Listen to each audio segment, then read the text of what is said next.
Inside the 1 o'clock hour, of course, Inside Sports with Ian Rollins and Earl Basin. And good afternoon, and welcome to another edition of Inside Sports Talk Radio.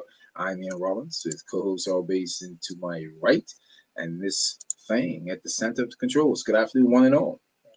Good afternoon, sir. How are you? I am great, feeling well, feeling good Good. on a It's great Monday. Monday. Yeah, Again. a blessed Monday. Definitely. Earl's quiet. Wonder why? I'll turn the mic. I'm just asking. It's quiet. That's all. Well, you were introducing this show. Why would I be saying anything? Usually, you come in and say how the weekend was, how great it No, was. no, no, You, no, you no, do. no, Mr. Rollins. You know what? You don't? Miss Thing, I don't want to bring you into this conversation, but he wants me to talk about a 90-minute thing yesterday that I'm staying far away from right now because you know what? Let's get it out of the way. No. How Who's does our a team? guest? How's our guest for the week? For today's show. I said for the week. See, you can't even push it to the side. You can't even push it to the side. Let's introduce our guest. Yeah, let's do that Let's first. do that. All right. So we have former BFA president, Mr. Larry Musson, former FIFA official representative, and now puny judge Larry Musson be joining us in the studio. Obviously, recapping his career that was in a sports administrator, held at the highest levels of BFA presidency. Of course, chairman on the FIFA committee, um, appeals committee, disciplinary and appeals, I think it was. He'll be joining us, sharing his insight on that, and now sitting in as a puny judge. So he'll be joining us in studio. Kamel Evans, I haven't heard from her in a while. Netball, been a rough year for netball. Yeah, got rougher. I know. So 2020 just like wipe out for her. Yeah. And her organization, that is. Yeah. Unfortunately, yeah. Then Shaquille Warner, population health specialist, management. She'll be joining us at 2:20 today on Inside Sports Soap Radio. So that is our guest for today. Now, how was your weekend? I had a very wonderful weekend. Busy, but wonderful. Very productive? Very. Several events took place. Some events didn't take place, but overall, I think with what's going on around the island, sports continued this weekend. I think they will continue next weekend, but we'll have a different look. I just think, given this week and given the opportunity to discuss in detail with the health officials, I think some sports will be able to continue, and others may have to kind of either dress back or postpone their events. We saw today the Bermuda National Athletic Association postpone the mile. Oh, it was canceled. No, it's not canceled. It's postponed. And actual fact, they postponed it because they could not have the qualifiers done properly, right? Due to the fact that a lot of the youngsters at Delwood would have been involved. They wouldn't have had the time to train, and then come out to do a trial on Friday night would not have been the best thing. And then obviously the race was due to take place January 16th. So I think with pushing everything back, I think they'll probably look to have the qualifiers in and around that time. If all things are kind of back down, they'll look to have the trials around that time. And then obviously later on, they'll look to have the actual event. Be interesting. So, yeah. It just makes it more difficult to have the qualifiers when there's so much going on. And then obviously the numbers, you can only have 20 people congregating in an outside event, which makes it difficult for, if you have 25 people trying to qualify in one age group, how do you work that out, kind of thing? So it makes it more difficult. Yeah. It makes it more difficult. So you could have the actual event can only have 20, but you need to get down to those qualifiers. I suppose I see where you're going. Suppose 25 do qualify. Well, no, they'll take the top 20. Okay. You can only take the top 20, but you can have 25 qualifiers trying to qualify. You can have 25 people Let's trying take to the top qualify, 20. or you Fair take the top 20. Okay. But you're already over your number trying to qualify. Right. So for the 20. yeah. So it just Wow. it makes more sense just to postpone it until a later date and see if you could possibly get it off the ground down the road as opposed to canceling it altogether without giving it some time to actually manifest itself. Now, staying with that sport or that organization, this actually kind of puts their conversation with Mike Sands, the president of NACAC, that they're due to have this week, kind of now puts it even more in jeopardy because of hosting the Carifta Games. With the uncertainty of what we're dealing with right now, we're talking about April, but April's like tomorrow when you're talking about a significant event like this. That's right. You know, so there's going to be some lengthy talks. I know this week I was talking with President Sands last week, actually week before last, who he was indicating to me that there will be some more dialogue, and obviously this week there will be another meeting.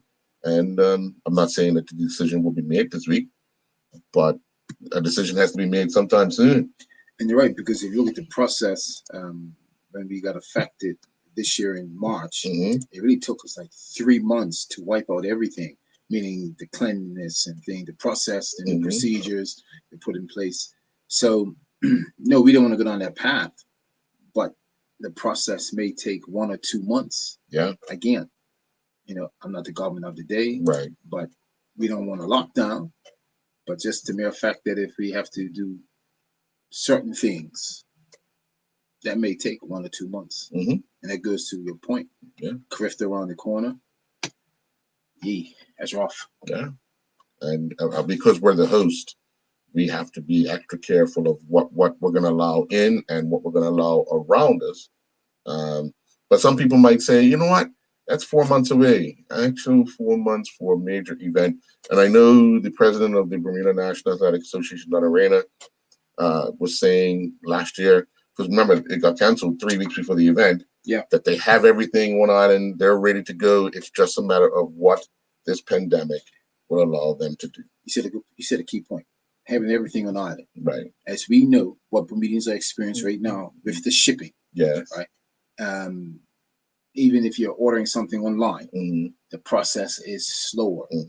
And it's not even just that. It's things like if you're bringing something in, purchasing a car or so, car is not in because of COVID-19. Right. So if we're going to go through that process for 2021 with Carifta and new things need to be ordered. Yeah, I don't think new things will need to be ordered. I just think, or additional things. Well, probably minor things that will probably give them some challenge. But I think the nucleus of stuff, or the majority of stuff, is already on island. It might say 2020, but I think they'll be ready if they're going to be able to pull it off. And you know, the unfortunate thing, if they can't pull it off, then you know it would be for the best interest of everyone involved, not just the athletes, but the spectators, the officials. They have to be thinking for everyone. You know, long term. Yeah, I mean, the other major problem that they have is that the living arrangements that they were going to have for the athletes, that place is now closed. So you know, you have, how are we going to house these? How many athletes are coming? How many officials are coming? How many? All of that has to be worked out with Ms. Reyna and her team, as well as NACAC, and to try and facilitate something. So we await. We don't want to speculate, but I know that. I mean, I know they will work themselves tooth and nail to try and make sure that whatever decision they have to make is in the best interest of everyone. Oh, I'm sure. Yeah, I'm sure. Wow, that's tough. Yeah. You know, I see where you're going. I see where you're going. And mercy. Yeah. With that said, just letting you know that our guest again is Larry Musselman, joining us in the studio, as well as Kamal Evans, and of course Shaquille Warner will be via phone joining us today. We're going to take first commercial break, and we'll be back after this.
To join us in the studio.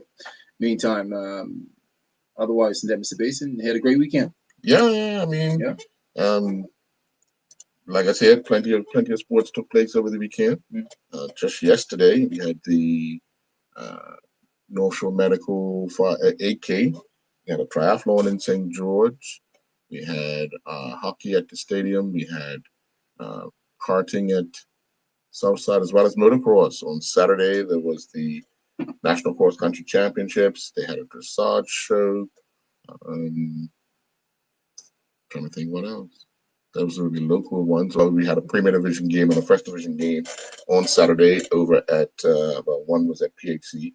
PHC and Village played, and then down at Garrison it was Wolves and Vasco. So, it had its moments of sports, and of course we all know that through the advice from the Department of Health, they advised the Bermuda Football Association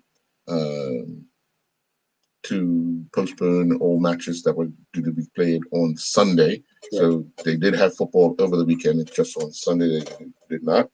And they're meeting to reassess the whole situation. One of the major problems with hosting football games is the large crowds.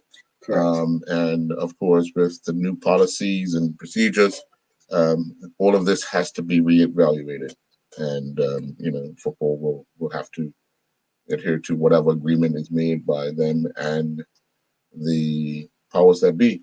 Now, they were given exemption at the start of the season, so we knew certain fields could host or hold X amount of spectators. Some fields more, some fields less, obviously. But with this that's going on now, they have to revisit that, and it's for the safety of all. And I just think we just have to be patient and follow a little bit of instructions. We all were young and had to listen to our mother and father. Might not have liked it, but they knew better. That's right. And basically that's why we have people that are in positions, whether elected or not, whether they have a certificate that says they are medically inclined to give you advice, and that's what they have. So let's just all be patient and pay attention. And the government wants sports to continue. I mean, it's proven throughout the world the sports plays an impact. As everyone, not everyone, but the majority of countries did a shutdown, and it was challenging for everyone, right? And they're saying sports brought a lot of thriveness, brought a lot of happiness, brought a lot of joy at any age, from young to old. And so they want to obviously continue that with sporting events, gyms, activities, health and fitness. People want to get out, relax, get fresh air, cycle, run, walk, swim, and all that. And so people must pay attention, respect what the government is saying. It's long term. Yeah. But, I want to make this clear. We all see what goes on in America, and we know how we all have our opinion of, as we call them, 45. Whatever government you're under, you don't have to like them, but listen to the guidance in which they give you. Now, I know a lot of people shouldn't listen to 45 because that's and I'm not saying that, but what I'm saying is, I am. Don't listen to 45. We're getting updates and information on a regular basis, and I see people online, because it's not the update they want, they're criticizing the people that are giving the message as liars, as not telling the truth, as not this and not that. Listen, if that's your opinion, you can apply to any college, get your medical degree. I knew you could do. Do what you gotta do, and then come back and tell everybody. True. But if you are a regular citizen, yes, you have an opinion, and I would never stop you from having your opinion. Correct. But sometimes you need to hold that. Listen to the message and take it for what it is. That's true. Okay? That's true. That is so true, because it affects all of us. All of us. Yeah. COVID-19 affects everyone. All right. And the funny part, majority of people who don't want to wear a mask, let it hit their family. Let it affect their family. All right. Their close one, their sibling. Let it hit home. Then you're gonna say, "Oh, I need to wear a mask." I've been telling you all this time. Wear a mask. It doesn't hurt. Just put on your face and just wear it. Yeah. Right. Or stay home. Yeah. It's that simple. Stay home. Right. Stay home. And putting it on takes 2 seconds. Yeah, we know this is not what we were brought up in. But the world has changed. Is it gonna be a mask for the rest of our lives? I'm sure not. Right. We're positive on that. Right. But to be safe, sound, and long term, cool. I was at a little small gathering last night, at a family gathering, 10 of us. And so my cousin says, "Let me see my son march. I will go down there and personally beat him." And his son is like 19 years old. Right. So the father said, "I'm coming on there with my mask on, and I'm going to personally beat him." I said, "Power to you, bro." So, and his son said, No, I'm not going to be marching, Daddy. I'm not going to be marching. We made a lot of fun out of, back in the day when we would see clips of people from China walking around with a mask or walking the street. We made a lot of fun of that. Surely did. We made a lot of fun of Michael Jackson when he was walking around with a mask on. We owe the Jackson family an apology. Michael Jackson was the first home because he was wearing a mask back in the 90s. Yeah. So, when but was it for the same cause though? He just didn't want to catch someone else's germs, right? Yeah, that's so right. The protection order that he put in place for himself was to mask up. Simple. But a lot of people made a lot of fun out of it, But now here we are, years later, we're all got to wear a mask. Wonder what his saying right about now. Just beat it. Who knows? Anyway, my other team, Somerset Trojans. We didn't play. Our game was postponed. Yes. Against Rangers. Okay. That's a makeup game. But my other team. Which one's that? Liverpool FC. Okay. Because last week you led into it and you said, "I wonder how Ian's feeling this week.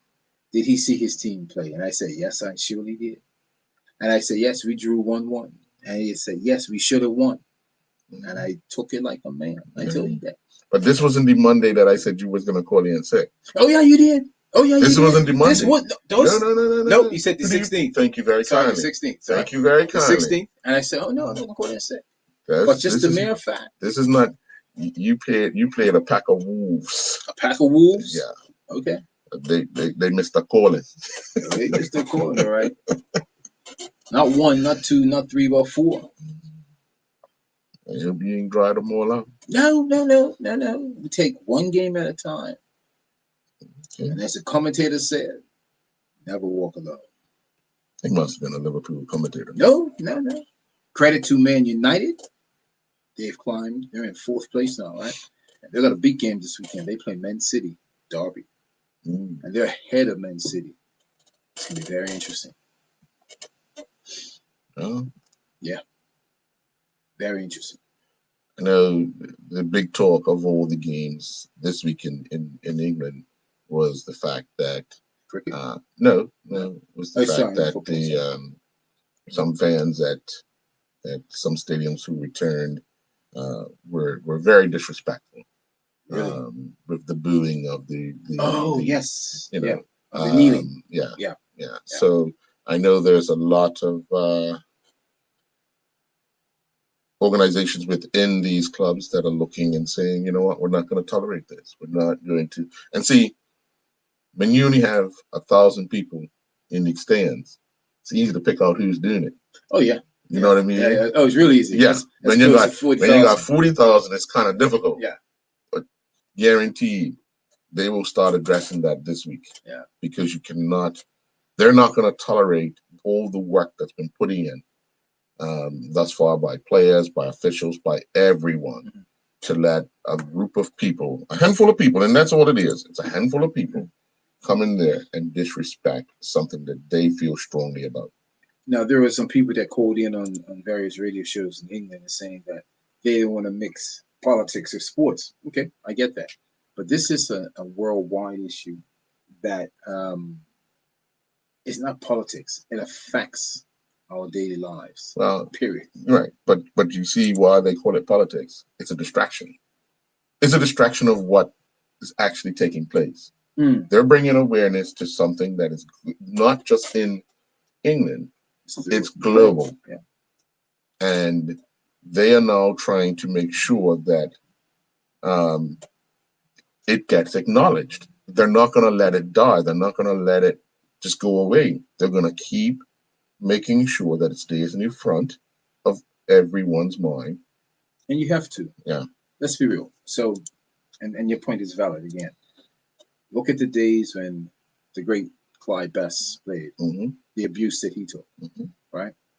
Had those issues been addressed then, they would be, my opinion, wouldn't have been said or been a statement coming from fans during that time. Right. But it takes time. Yeah. It takes healing. It takes understanding. And this is where they're saying now, maybe 30, 40 years later, we're not tolerating that. Right. So you can't come into a game and call this person that name and that person this type and that from wherever they're from. Right? They're here to play the lovely game of football and enjoy 90 plus minutes of it. Yeah. And that's across the board of all sports, not just football. Because imagine this. Both teams take a knee and 80% of the spectators are booing. If both teams decide, you know what, check your people later. Oh yeah. They wouldn't like that. No, they wouldn't like it. No. Because you're disrespecting something that they're standing for. So, you know what? You've come here for a game, you can get it tonight. Check it out. And we ain't giving you your money back. For the season. Yeah. No, and you're right? And you would think what we're going through, that people will say, let's unite. But there's still some people out there think otherwise. Yeah. And that's always going to be the case. But you get that number and you break it down smaller and smaller and smaller. So eventually it can just disappear. Yeah. You know, we often see a lot of people wearing jerseys of their teams. and some people go as far as putting Names. the names of the players on their team. And it will be very interesting to see how many of those teams have players of color and how their jersey sales are going, as opposed to just the jersey. And your point again is valid. So you're saying across the board, Across the all board. sports, Mhm. right? Mhm. So when you and I were growing up in the era of the late 70s, early 80s, we saw the transition of the NBA. Back in the 70s when Larry Bird and Magic came out. That was like the start of marketing in the NBA, they say, right? And I could be wrong, but I think I'm right that Magic and Bird were the first ones to make $1 million back then. So 1980 or something of that sort. Right. That time, the NBA was maybe 65, maybe 70% white. It's 2021. I said 85. Probably, yeah. 85, 90, black, yeah. Right? Yeah. And they take it, they see the transform, but they see the value that's in it. Of course, the athleticism, right? That sells it first, but then the marketing, right? And then the sales of the tickets and so forth. And on and on and on. But my point I'm saying to say it's united and it's opened up everyone to be a part. You also remember the time the NBA was just Americans playing the sport. Then became some Canadians. Then became European players. What you have now. But you know what's funny? Remember when they put in a 3-point line? Yeah. That was to keep the game level for the white players, because remember, they didn't have the athleticism of the black players who could go to the hoop. So they kept that. But then what happened? Guys started hitting the range from outside, and slowly but surely, the white guys became the centers. They weren't the outside guys anymore, because the guys were able to shoot outside and attack the hoop. It's so much so now they don't even really use a center in the NBA. No, it's really a power forward, because his finesse, his athleticism allows him to shoot outside as well as play down low. But a lot of, I mean, you go back. I watch a bit of the Australian Basketball League. They are still the standard, the setup, the you know what I mean? They have a center. They have they have the two power forwards. They play the basic way. They come up the court.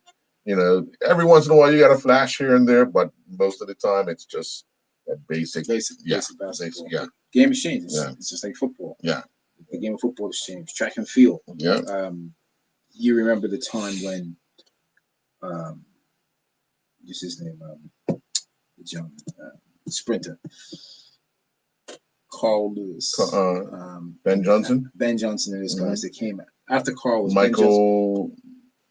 Donovan Thompson. Isn't that Thompson? Yeah, Donovan Thompson. Michael. What was Mike? Mike Johnson was a 400-meter guy. Right. Mike Johnson. Yeah. So my point is, with the 100-meter guys and 200, they were power runners. Then up comes a boy from Jamaica. Yes. He's 6'5". Right. Whoever thought you have a sprinter? Yeah, that was unique. Right. Yeah. Very unique. Right. Because a sprinter was usually 5'11", 6'1". Right. 6'5". Yeah. With stride. But you know what's funny? I mean, because they started to compare and then stopped. When Carl Lewis came out, remember he was the Jesse Owens type of athlete. Was done multiple events and so forth, and they kind of backed off of that because when Ben got tested positive, remember he beat Carl. Ben Johnson. There was also talk that Carl was taking, so they kind of didn't want to mud Jesse Owens' name in all of that, so they kind of broke away from that. And for a period of time, the sport needed somebody. And like you said, once Usain Bolt came along, the sport gravitated to, here's this unique athlete that is doing something dynamic. So, at 6'5". Yeah.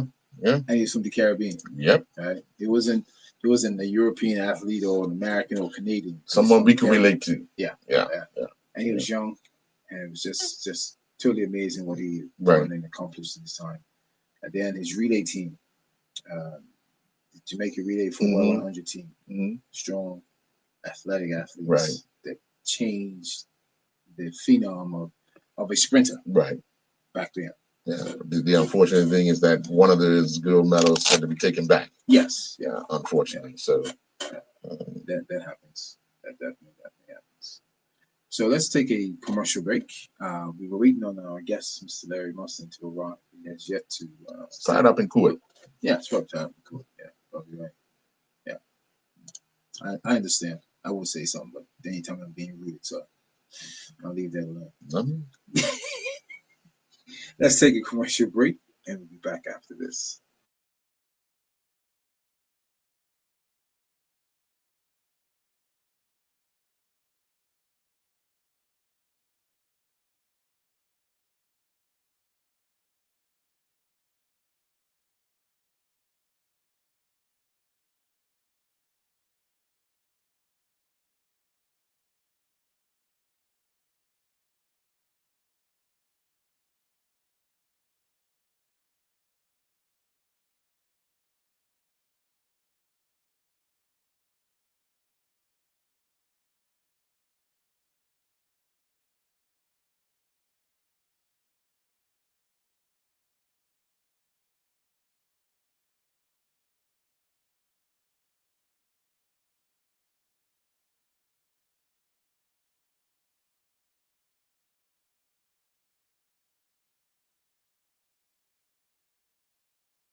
Side Sports Talk Radio. Joining us in the studios, a person who hasn't been here since February. My math serves me correct. That'll be 10 months. Kamal Evans, president of the Bermuda Netball Association. Good afternoon to you. Good afternoon. How you doing? I'm well. You're well. I am well. How well are you? Very well. Very well. All right. Good stuff. Good stuff. She came in the building with her mask on, just letting everybody know. She followed protocols. And we welcome her to Inside Sports Talk Radio. Give us an update on netball. It's been a challenging year for you. You want me to give you the update? I'm pretty sure Canal is tired of giving the update, which is nothing's happening. But go ahead.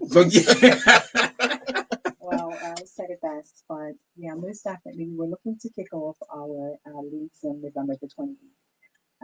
We then received information pertaining to students that attended a school that is, we have a heavy amount of members that attend that school. So for us, we knew that those students would be a part of most of the clubs that we have within our organization.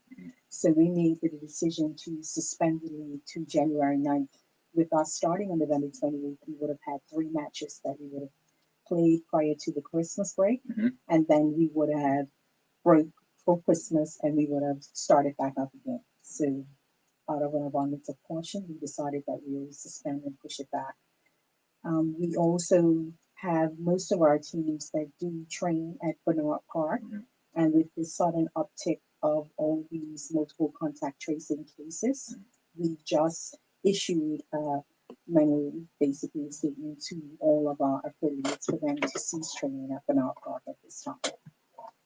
And that's mainly because of the size of it, isn't it? Because you have it's a lot of activity down there as far as teams training together and coming together. So it's primarily due to the amount of space that you have down there. Is that correct? It is, and it isn't. One thing I can say is that we have followed all the government recommendations and protocols. Initially, the government had social gatherings of 75 persons, which we were able to accommodate when it came to scheduling our clubs with training sessions on at Bernard Park.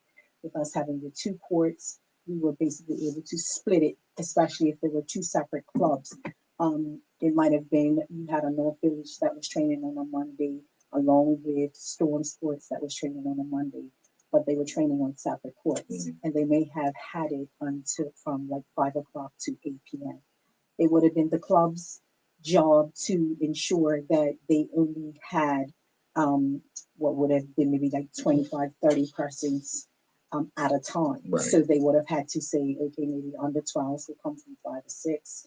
Under 14s will come from 6 to 7, and we recommended that they set it up like that. But we definitely laid it out on our schedule that the clubs was only allowed whatever their quota was.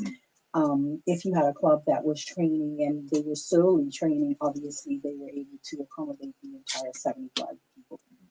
When we had the next update, which basically took social gatherings or any gatherings of any sort to 50 persons, we revised the schedule. We sent it out to the clubs, and we basically said that we will make sure and try and secure one day so that everyone was evenly placed on the schedule.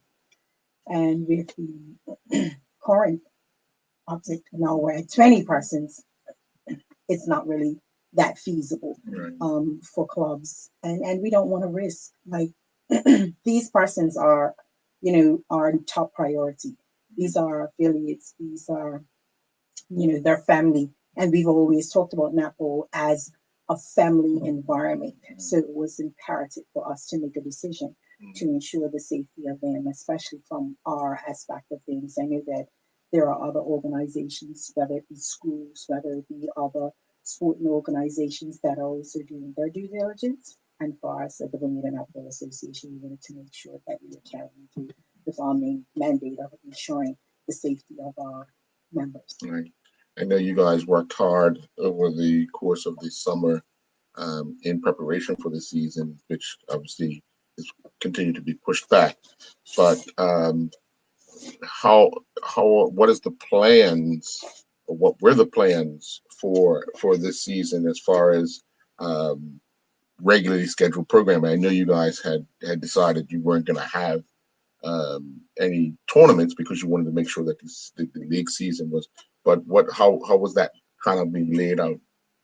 Well, with our schedules, usually we started our day at 1 p.m. In order for us to meet all the protocols and procedures that we have in place with our Bermuda Netball Association Return to Sport Plan, in conjunction with the Health Department and government, we basically pushed it back an hour to start at 12 p.m., which would allow us the time to break down, wipe down, sanitize, and make sure that we had an environment that would sanitize for the next lot of persons that came in.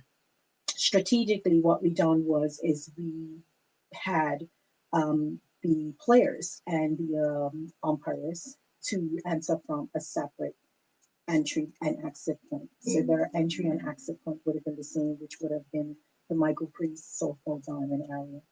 With spectators entering from the Dalton Avenue and basically exiting from that same location. So we basically got huge, I think they're 3 by 4 foot banners that will be very visible. What we wanted to do was take an approach that we wanted everything to be reader friendly, not too much information, but just enough information that persons can follow the guidelines and to visually have it, whereas they can immediately see it when they enter. They don't have to go looking for it. Right. So for us, we basically try to do everything that we can to ensure the safety of our players, our spectators, and anyone that enters the courts. So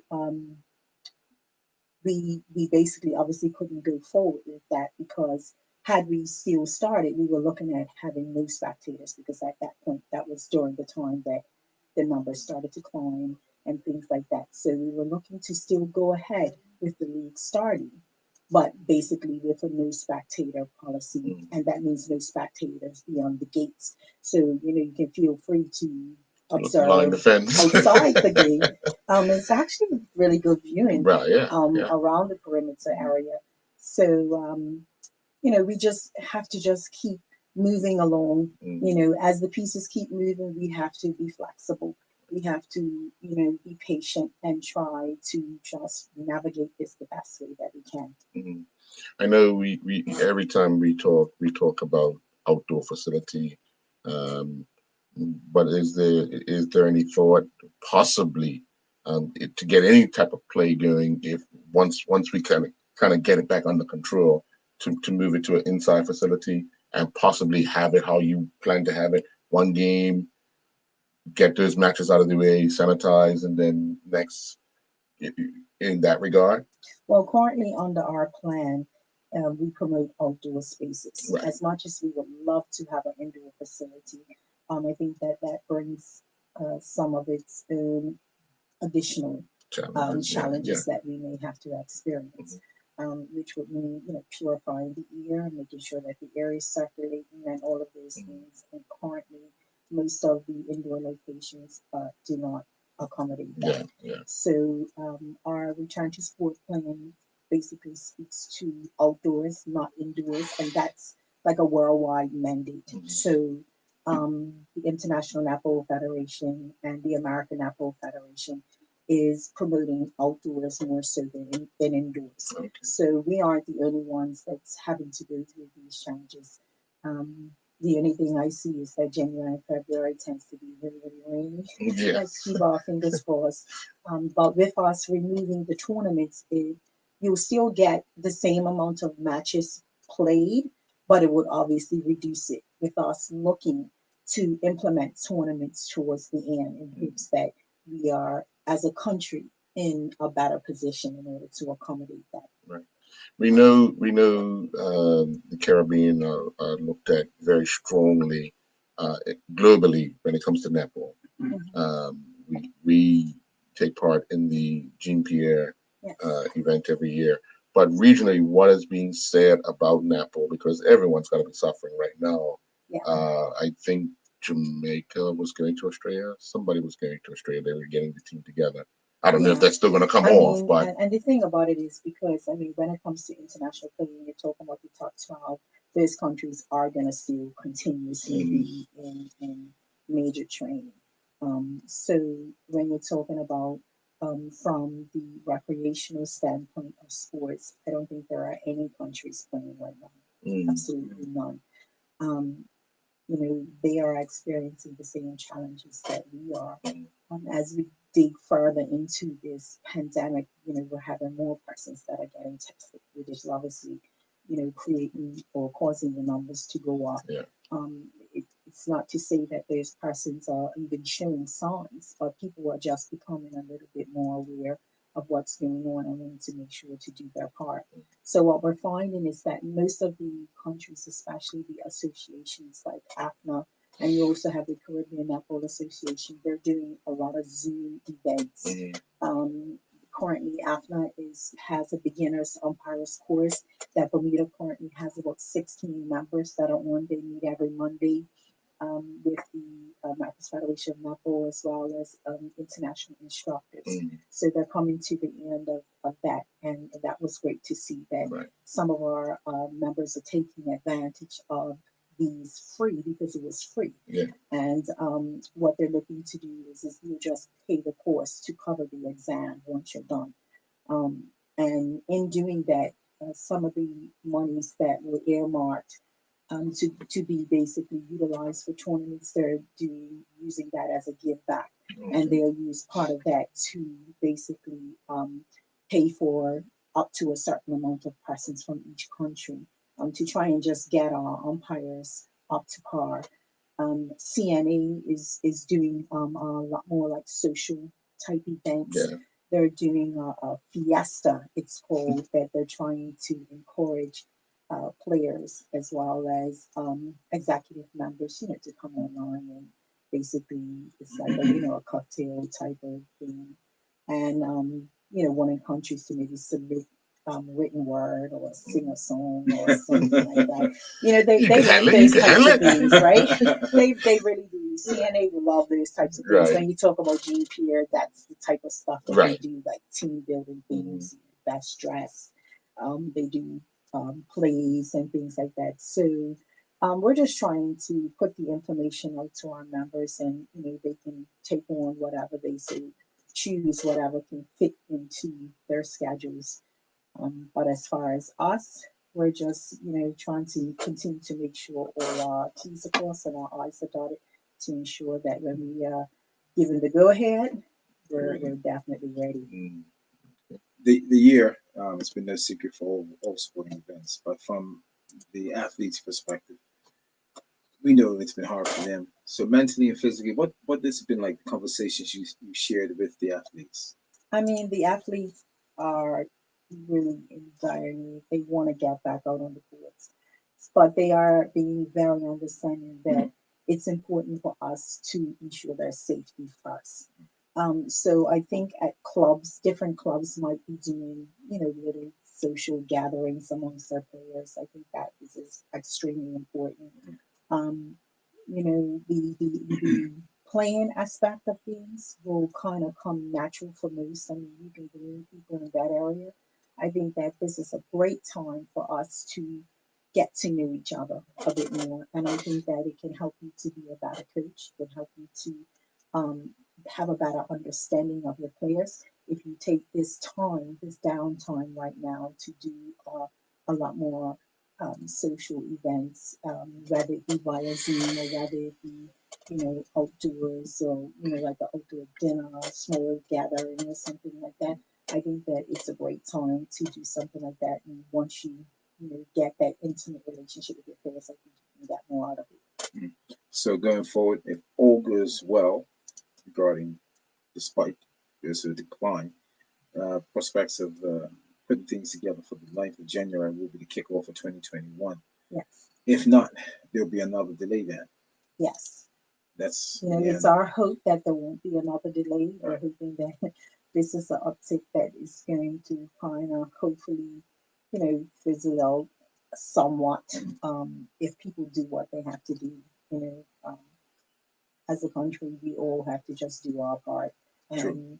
And even though some people might feel the way they feel about this pandemic or the lack thereof or whatever, I think that is important that we respect each other and respect the decisions that are being made by government and respect the decisions that are having to be made by the different associations and just be able to move forward. Mhm.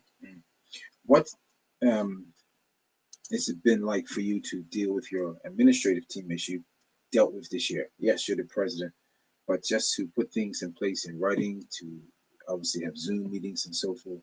What was the task like for 2020 in that area? Challenging, very challenging. I mean, if you wasn't tech savvy then, you gotta have a little bit of tech savviness now, honestly, because persons that were not familiar with utilizing these types of tools, you've had no other choice but to utilize those tools.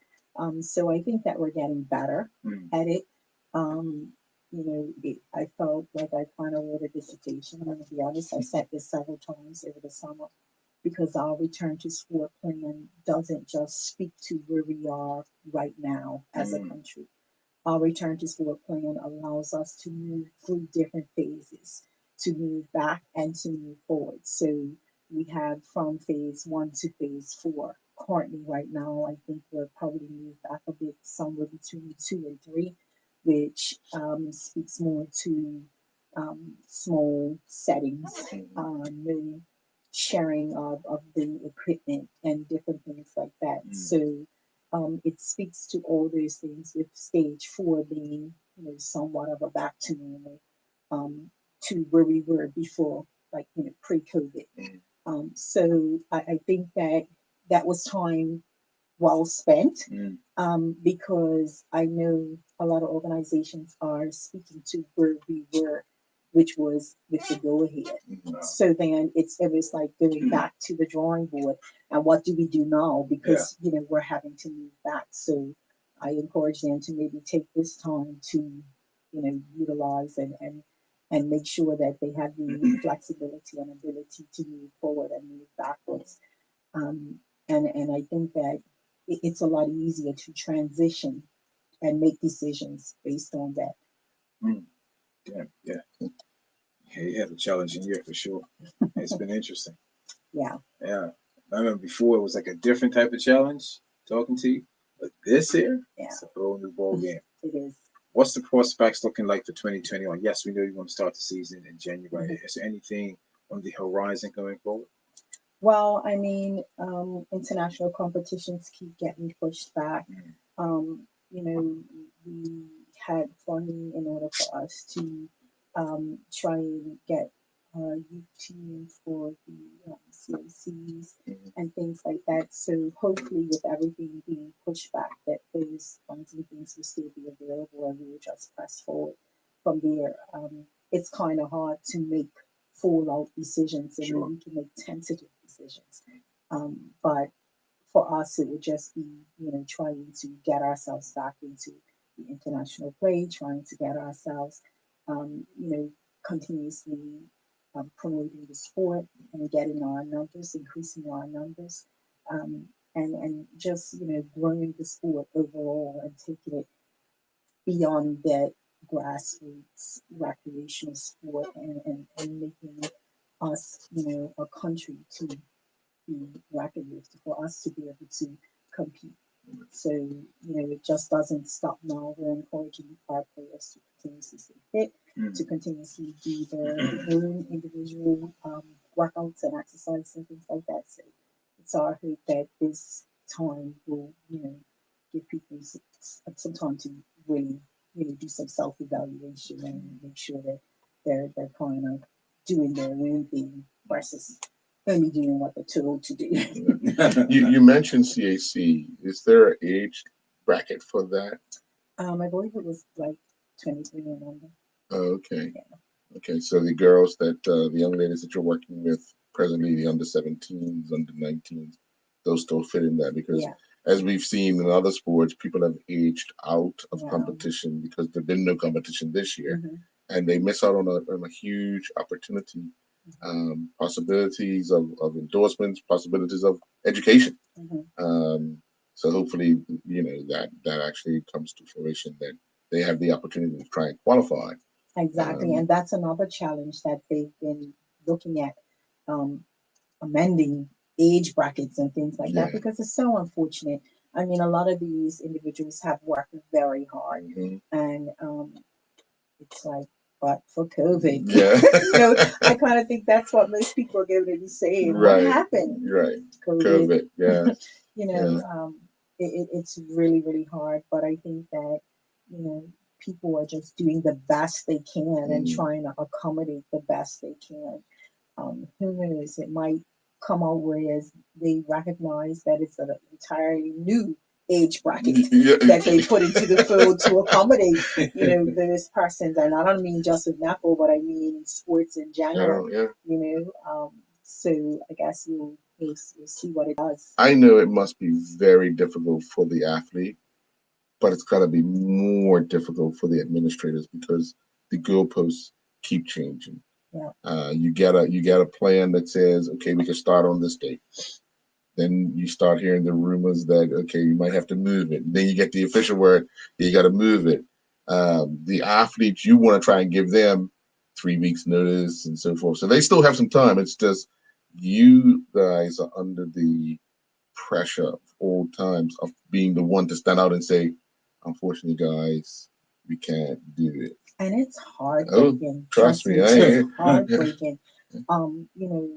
Aside from being a president, I have my own fears, and I feel so bad, because the same information that has to be given to all our clubs and affiliates is the same information that has to in turn be given to them. Right. And they are kicking and screaming. They are like, I just want to play, So we just continuously encourage them to be patient, to stay safe, and just do our part. I feel like as the Netball Association and other organizations just encourage you, you can just do your part. And for us as a council and the executive and council, this is the way we can do our part in ensuring that we have all the policies and procedures in place as best we can to try to eliminate the possibility of having any type of spread to come. We don't want the Bermuda Netball Association to be any form of a contact tracing event or any of our events to speak to any of that. So, but you know what? And it's not a funny thing, but the organizations are doing the best they can to ensure that they put everything in place to nullify that. It's the people who don't respect those laws and rules who are the ones who are putting the events under so much scrutiny. I agree. Yeah. I agree, but I think that persons are to a certain degree being extremely lenient and probably a bit too patient with persons that aren't adhering to the guidelines. For me, if there are persons that don't want to adhere to the guidelines that we have in place at the Bermuda Netball Association or at Bernard Park Courts when our matches are being attended to, then I'll just call the police and say this person doesn't want to adhere to, because I'm not gonna, put any of our executive councils or any of our sponsors at risk of trying to be there and, trying to deal with those situations. And like I said, it's important for us as a country to just be respectful of whatever the regulations are, whatever rules are put in place. Despite me, wanting to probably do something else, I have to be respectful. Yeah. All right. Well, thank you very much today for joining us inside Sports Talk Radio. Thank you. I'm sure we'll see you in the new year. Sure. Yeah. I hope all goes well for everybody so we can start some netball. Yeah. When's the last game was played in February? Pardon? When's the last time games were played for netball in February? April last year, I think it was, because the rainy season. That's right. Yeah. Towards the end. No, actually, COVID came. Right. Sports stopped End of in February. yeah. So, yeah, Sorry, okay. you are correct. Yeah. Okay. End of February, because we managed to get in our all stars. Yes. And Yeah. that was it. That was it. I think we had maybe like a Two few weekends, two weekends of matches. and to do. weekends of full matches, Yeah. and we had like 5 makeup Yeah. matches. So it was to do. March. That was Yeah. early March. Okay. Yeah. All right. Yeah. All right. Thank you very much. Thank We'll you. see you in the new year. Yes, sir. Yes, sir. Yeah. Thank you. Enjoy the rest Thanks, of your day. Ian. We'll take Thanks, a commercial Earl. break and we'll be back after this. Has she called you?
Kira.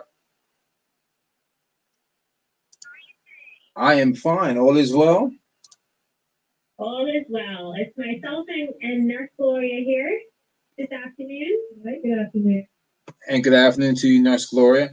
Since you are both with us today. I don't have my notes with me, so the topic of conversation is I'm going to ask you to lead into it. What sort of topic are we covering today? Absolutely. So today we're going to be talking about recommendations for face masks and face coverings. So if you've heard in the news, we are kind of going into more stricter measures, and the Public Health Authority, the Ministry of Health, are really trying to call people's attention to wearing their face mask correctly. So we just wanted to just reiterate some of those points, what people should know about wearing their face mask, and then also what features to look for in a mask, because you see a lot of different types out there. And I think there is, a lack of clarity as to, what is the most kind of effective mask to wear to protect yourself as well as people around you. And also, finally, what to do when you take off your mask. I think many of us see people who are taking their mask off, whether it's to eat or to drink. They kind of hang off one side of the ear or perhaps under the chin or over the wrist. So there are some things that you need to kind of do in terms of, finding a good mask to wear that is going to protect you, as well as, knowing what to do when it's time to take off your mask. Cool. There's some good points. With that said, let's start with the mask, because you're correct. There are numerous masks, designs, different types of messages on the mask. What is the proper mask that we should be wearing daily? Okay, so you have to, first of all, I want to just put out a disclaimer that you have to keep in mind that this is guidance for the general public, not healthcare workers or caregivers. And these recommendations can be found on, the government's coronavirus resource pages, as well as other places such as the World Health Organization and the CDC. So for the general public, the Ministry of Health recommends that people age 2 or older should wear masks in public or work settings and around people who do not live in your household. Also, masks offer some protection to you and those around you from the virus, and I want to say if worn correctly. But I also want to mention that masks are not substitutes, or they're not substitutes for other prevention measures such as physical distancing, avoiding social gatherings, and hand washing. So you can't wear your face mask and not do those things. These things all work together to offer you some protection. To wear a mask effectively, it must cover your nose and mouth. So what you're looking for is a couple of things. So one, it should fit snugly, but not too tightly. And it should cover both your nose and your mouth and extend onto your chin. With no large gaps around the sides of your face. So sometimes you see people walking around and the mask is flapping in the wind on their face. You don't want that. It needs to fit quite closely to your face, but not tight so that, it creates an issue for your breathing. Such as cotton tends to be the most common because otherwise, if you're wearing something that is kind of a synthetic material like polyester, that can get quite hot and impede your ability to breathe and be comfortable. So masks made from materials like plastic or leather might be hard to breathe through. However, with that being said, there are some popular masks that have a kind of clear plastic panel. And those tend to be good alternatives for individuals who are deaf or hard of hearing, or people who are relying on lip reading. So that can be, again, people who are deaf or hard of hearing, students who are perhaps learning a new language, or children learning how to read. So anything where an individual needs to see how pronunciation works in terms of moving your mouth. That's kind of where the plastic panel is quite helpful. However, those can be quite hot and sticky, and they're not exactly breathable. Also, when you're looking at fabrics, I mentioned cotton tends to be the best one.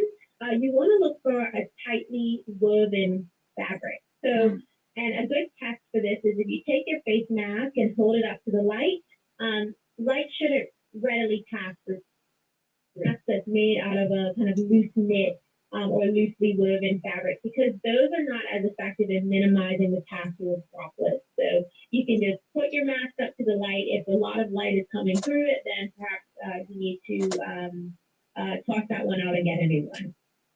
So, Yes. no, go ahead. Go ahead. I'm sorry, I cut you off. You go ahead. I'll come back. No worries. And also speaking of tightly woven fabric, what the CDC recommends is, a face mask or face covering with 2 or 3 layers of that breathable fabric or tightly woven fabric kind of sewn together. Neck gaiters are also a popular face covering. So just make sure that that neck gaiter or that mask, or what you can do is fold the neck gaiter so that it makes 2 or 3 layers. Okay, so with all that said, then, and we know it's been a challenge for people to adhere to that, but as time goes on, people have gotten better and following the guidelines. We have to understand how important it is for the mask that we wear daily, because it affects not just the individual, but affects the people around us. And I want to just kind of go off of the point that you mentioned. This whole experience has been a learning experience. So learning what works best, in terms of when it's appropriate to wear your mask, what types of masks offer, the best protection and in what settings, and who, particularly should be wearing masks, and, which populations or which professions it becomes even more important for. So it is a learning experience, but that's why it's all the more important to stay up to date with, Ministry of Health guidance and guidelines, and really kind of, I would say check yourself, say, okay, am I wearing my mask correctly? And I know that, even myself, I can be guilty of, pulling the mask off and let it dangle by my ear. But taking stock of your habits and saying, okay, am I really doing the thing that is going to protect myself and those around me? Next kind of point that I wanted to make, and this is quite important when you're looking for a face mask to wear, is when it comes to filters. So we've seen these like really cool looking masks that have a filtration valve. They're like a kind of round black thing that's kind of on the side of some of the face masks. And actually, what the CDC actually does not recommend those, because through the valve, particles can still pass. So what the CDC recommends is that if you want to have a filter in your mask, it should be a mask that has an inner filter pocket. So a filter that can fit in the mask and you can remove it and toss it out, when it becomes foiled. So, I'm sorry to say, but the cool face masks with the valves on it, they're not necessarily recommended by the public health authority. Wow. And that's important, because those points what you mentioned are very, very important as we go through this pandemic time, and of course what's happened in the last 2 to 3 weeks. So that's very important what you mentioned. Absolutely. And also to keep in mind that, the announcement that government made last week about non-compliance. So if you're not wearing your mask properly, you could and you are seen by a plainclothes officer, you potentially could get slapped with a $500 fine. And if you're a repeat offender, that can, increase up to $1,000. So I think that's another reason why people really need to be compliant. That's certainly the stick.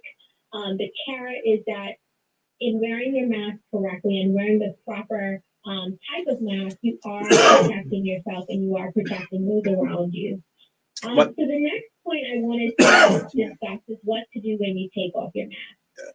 So in order to remove your mask correctly, because remember, you've been wearing the mask all day, there may or may not be unwanted particles and germs on it. So what you should do is remove it by handling the ear loop or kind of ear ties only, or if you're wearing a neck gaiter, just kind of removing it from where your ears are. Also, what you want to do is fold it in half with the outer corners touching together. And then what you want to do is put it in a plastic bag, or if you're at a restaurant, there have been some restaurants here locally that have been amazing in terms of providing a paper bag for you to store your mask in while you're sitting at the table.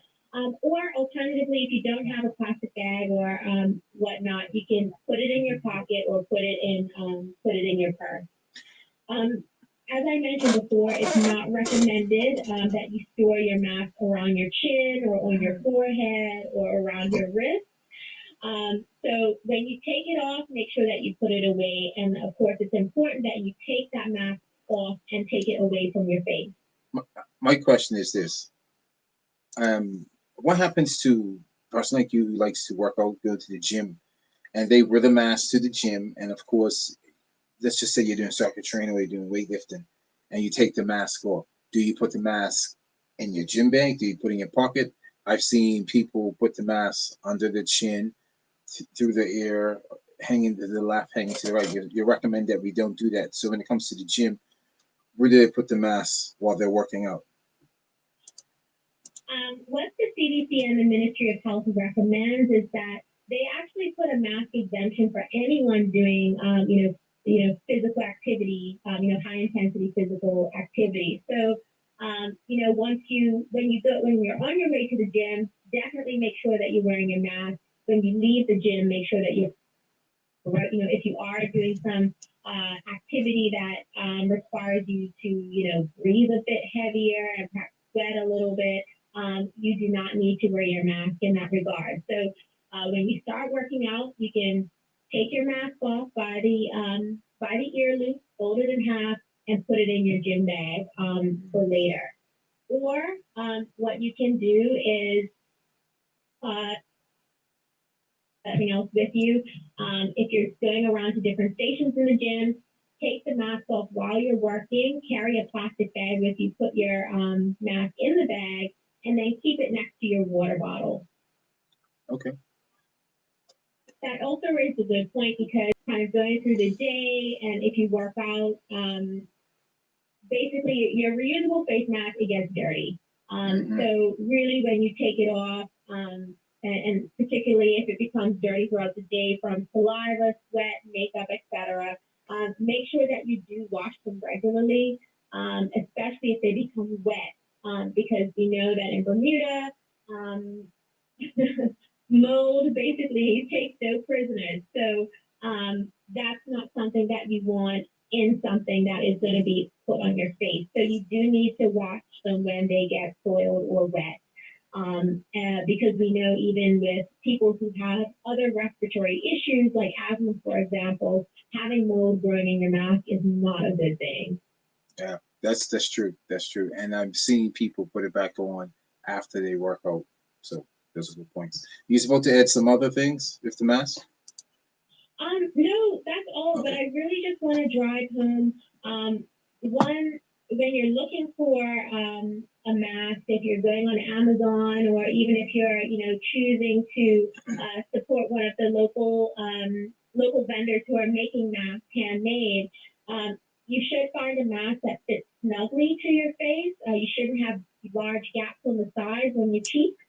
You're looking for a breathable fabric such as cotton that's also tightly woven. And perhaps a mask that has 2 or 3 layers. And a good way to test this is if you hold it up to the light, there shouldn't be a lot of light passing through that mask. And then also the point about the filters, the kind of cool, kind of new age looking masks that have the valves on the side, those are not recommended by the CDC, but if you feel like you need the additional peace of mind of having a filter, make sure that you get a mask that has a filter pocket and the filter that you can remove and discard. Okay. Those are some valid points. Thank you very much. I got some people hitting me up and listening to you, and they are glad that you bring these points up regarding the mask. Some very, very good points there. So I appreciate that. And of course, we here at Blue Broadcasting follow those guidelines. So I thank you. Thank you. And just to remind the public that if you are looking for and you want to read up on what the face mask guidance is, refer to the government's coronavirus webpage. They have got some amazing resource documents there, nicely drawn infographics. Also, if you want to do some additional reading, you can certainly look at the CDC, the Centers for Disease Control and Prevention, or the World Health Organization's website. Thank you very much. Anything you'd like to add, Earl? Good. Okay, we're good. Well, enjoy the rest of your week, ma'am. Guys as well. Thank you very much. We're going to take a commercial break, and we thank you for joining us again. Shakira Warner of Argus, the Population Health Management Specialist. Thank you very much. We'll take a commercial break and we'll be back after this. We've been re-examining the way we use sleep. She has so much information.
today at the desk of Inside Sports Talk Radio. You got a text message. Someone sent something. Arsenal people are starting to hand in their resignation of membership. You know what? I'm just saying. I read it. Yeah, You read it. yeah, it was online. But you know what? They'll probably put the same thing down and just change the logo to Liverpool too. Why? Well, they were about to up until last year, and you guys got lucky. Huh? You got lucky. Luck is a part of the game, as you know. Yeah, so it's well earned. It's well earned. I know what you're trying to do. You're trying to get all you walk and learn people to walk by yourselves. No, man, no. I'm just saying what these people are doing. The Arsenal people. They want to hand in their resignation as members of Arsenal FC. Yeah, but the person that posted it is not an Arsenal supporter. They're a Man City supporter. So. Oh, that's not nice. Yeah, that's not nice. Yeah. That's fake news. Yeah, well, that's fake news. That's fake. You remember that other person we were talking about? Someone sent me a message. It was Donovan Bailey. And we were talking about sprinters. Yes, Donovan Bailey. Yes. We said Thompson, but Donovan Bailey. Yes. Was he ever tested positive? I'm not 100% sure, but it was around that time. So everybody that was in that group was kind of, people were looking at him in different ways. Yeah. So interesting. Yeah. He was a ball runner. Yeah, I mean, he was a ball runner. If you look at it, right, when Ben Johnson came out, it changed the whole dynamic of what a sprinter would look like. There's this guy, short, thick, built. Yeah. All muscle. Yeah. Going. Ran straight out of the track to the hotel and had all the reporters outside because he tested positive. You talking about now Ben Johnson, Ben Johnson. Ben Johnson, and he was representing Canada. Yeah, that had to, and then all of a sudden, he's from Jamaica. When he tested positive, yeah. Oh, he's originally from Jamaica. Yeah. I remember that. So Ms. Thing. Yeah. Before you wrap up, just want to know how is your special project going? It's going well. Nomination ceased on Friday. Mm-hmm. We can't practically say these are for the seniors, right? Yes. Because I saw your name there as a senior. No. Nomination ceased on Friday, but we did add, we did add additional seniors. That's what I saw, Miss Thing. And we are over 130 seniors. Oh, wow. Yes. So even though many people are donating, I'm so thankful. We need literally everything. Everything. All non-perishable items, sugar-free, I guess, items, because certain seniors are diabetic, so you can't really give them a Cadbury chocolate. Right. They might like a chocolate. You know what I mean? Yeah. So I just encourage everyone to donate as soon as they can, because we have to start packing up the boxes. And when is the deadline for the boxes to be packed? There's no deadline for the boxes to be packed, but we start deliveries the week before Christmas and the week of Christmas. So that's next week. Yeah, so we would really love all the boxes to be packed before the 14th. And then extra stuff that we get, we just, sprinkle them in as we go along. But it's amazing. So how many reindeers do you have pulling the sleighs to take these things around? I bet you Harold's one of them. on that bike of his. On the yellow bike? On the yellow bike. In the rain. Says it goes fast in the rain. Right. Harold, I don't know about that. You're worrying me, Harold. But it's been, it's been nice to see everyone donating. But when the emails come in, people are not just sending one line. They're giving you their entire life story of why the senior is in need.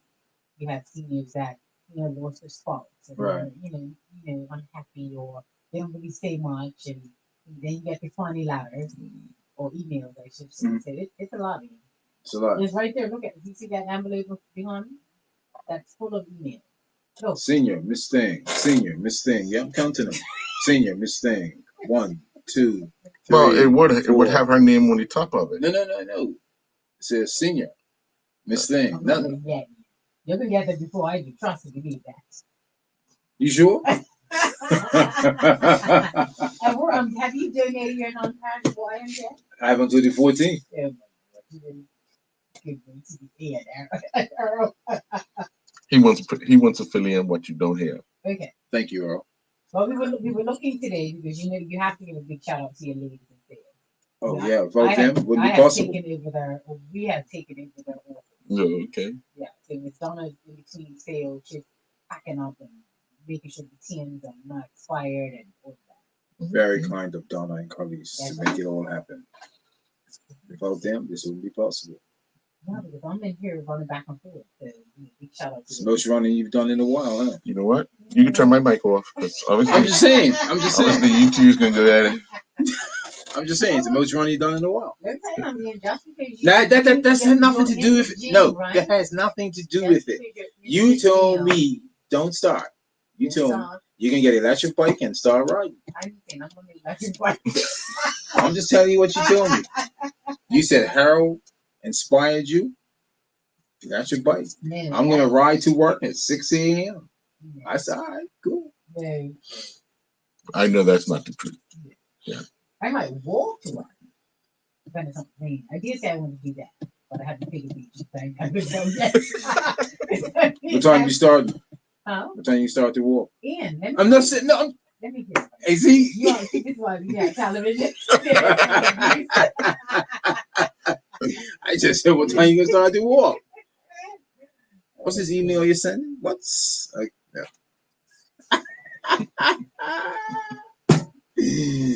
Miss Thing? Yeah, it's the last day you have with me. It's the last day I have with you. That. Yeah. Don will be back next week. Next week. Yeah, it's a blessing. Yeah. Yeah. But you know, your show, I learn as you know, you interview people and I'm just sitting here listening. I'm like, okay. I learn from you too. I listen to your show every day. Rain, blow, or shine. Yeah, Electric bike and all. because your mom's tuned in too. Oh yes. Yeah. Oh yes. She likes Miss Thing. Big shout out to Mrs. Rollins. Yeah. He's rolling his eyes. Oh, they saw him. It's all good. Any final comments, Mr. Basin? No, just we'll wait and see what direction in which the health department and the government take us in sports for the upcoming next few weeks. And you know, we take it day by day. So If we all do the right things, sports will continue. Everyone can still exercise, enjoy outside activity, go to the gym, go to various sporting events, or follow the guidelines. we It's just that had an simple. update from the Bermuda Harness Pony Racing. They've canceled their next 3 race days, which I believe is December 12th, 13th, and 20th, due to the restrictions been put in place.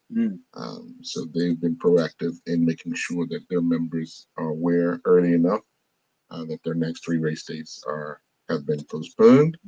And they'll, I guess, update once. Boxing Day and New Year's Day is a big day for them. It surely is. But I guess they'll be able to have more information as they get closer to that, pending whatever rules and regulations government put in place. So, question, because both of you attend football games. I know they had one a while ago, but to those that do attend the football games, do they have someone there telling them where to sit and wiping everything down? They have, well, as you know, most of our football grounds are stand-around grounds. They have someone at the gate that takes temperature, takes telephone number and name and so forth. And they're constantly reminding people to remain social distance. They don't have, like, if you watch over the weekend, you were watching Champions League or English football, where they had in stadiums, they had access in the seats. We don't have that manpower to do that type of stuff. So it's more of a word of mouth, to ensure that people are maintaining that distance. Now, whether or not they're actually doing it is a difference, but the reminders are there. So I attended a youth football game on Saturday, and as you said, the protocols were put in place. Took my name, took phone number, took the temperature, and we parked here, and we kept our distance from the others. As an adult, watching youth, and people were pretty much spread out. It Mhm. was at Barclay, matter of fact. Oh, okay. So yeah, it was good. You know, people shouting out. You know, Right. some particular Man United people were shouting at me. Right. CB. And you ain't even playing. No, but they were shouting out. Mhm. But they were following the protocols, Right. which is important. Which is exactly what you mentioned, right? And so, and they had the mask, right? Yeah. And so that was important too. So kudos. Yeah. Kudos to that. Cool. Well, thank you for joining Inside Sports Talk Radio today. We'll be back next week. During the commercial break, Larry Mustin then hit us up and he apologized. He didn't put it in his calendar and he deeply apologized. So he said he'll join us next week. Oh, you're smiling. Nah, just put it in your calendar, boy. New position, you know, I guess. Yeah. I understand. Ms. Sting, it's always a pleasure working with you. Thank you. If I don't see you, have a Merry Christmas. Yes, I always have a great. I always enjoy when you come up. Okay. Good, and keep up the good work with your seniors. Thank You're doing a fantastic job. Thank you. Mercy. That's all for now. Enjoy the rest of your day.